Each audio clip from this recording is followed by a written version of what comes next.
Okay, this is a short follow-up tutorial on the first color correction tutorial.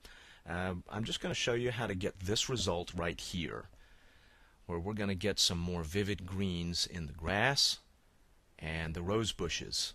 And our color correction is going to be limited to these areas. I'll show you how to do that. Let me just turn off these specific secondaries to show you exactly what we're going to get. Take a look over here at the bushes. That's the original,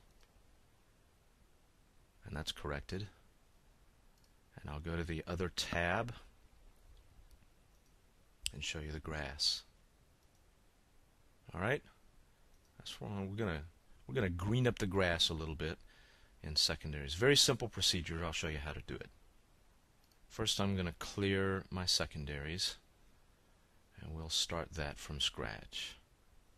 Before we get started, I just want to address a couple of questions I had from the first tutorial, and that was, what is all that noise in the background? Well, my studio is at home, and we have 4 children. We homeschool them, and so you might have been hearing noise from the kids. We have laundry. Sometimes you hear the washing machine or the dryer. If it gets hot in here, I'll open the windows, and you might hear the dogs or the birds or the pump from the swimming pool. But as I say, I don't want to distract anyone, so I'll make a real effort to keep the noise down, so nobody will be bothered by this coffee. I got to tell you, well, maybe that'll be another tutorial, a coffee making tutorial.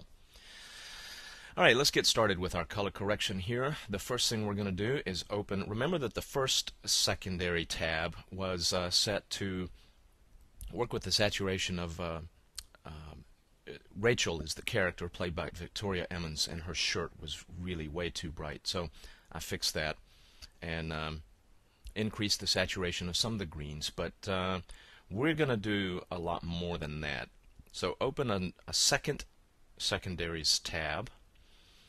And let's work on the grass first. What we're going to do is select pixels in this area of the image, and we're going to make them green.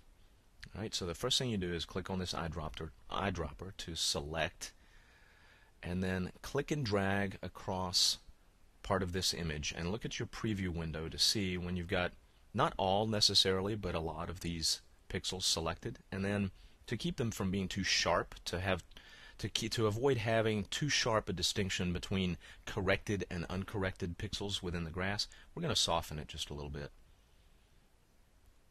Put about a 0.4. You'll play with it and see the result you like. And then we'll create a vignette, and we're going to make it a square vignette. Okay. That's probably a little too soft, so I'm going to pull that back some, about like that, and then make the vignette approximately the shape of the grass, and drag it down. Okay, now you can just do a rough adjustment here because we're going to fix it in the saturation curve. So just take your grass into the green, just pull it towards the green, and be sure that you have your control inside as opposed to outside, and that limits to control inside the vignette.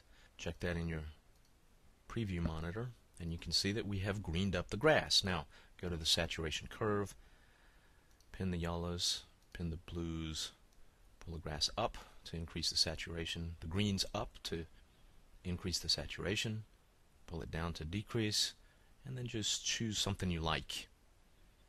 I like it fairly saturated for this image.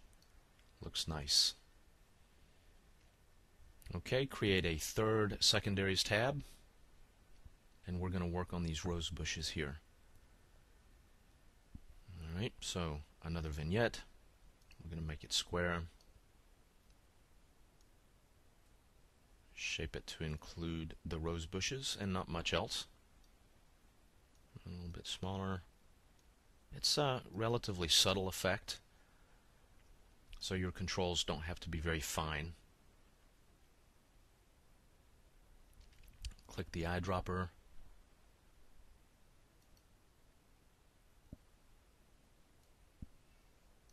You can see in this preview image here that we have selected pretty much all of the leaves in the rose bushes, but the effect is going to be limited to the area inside of the vignette.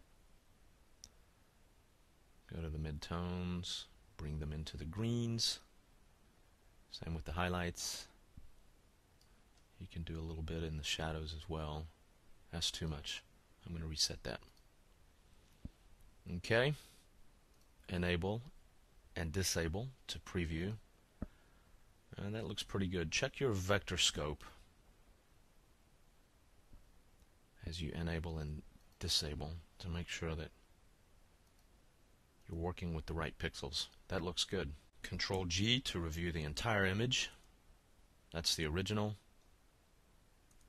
This is the final. I think you'll agree with me that this is a vast improvement.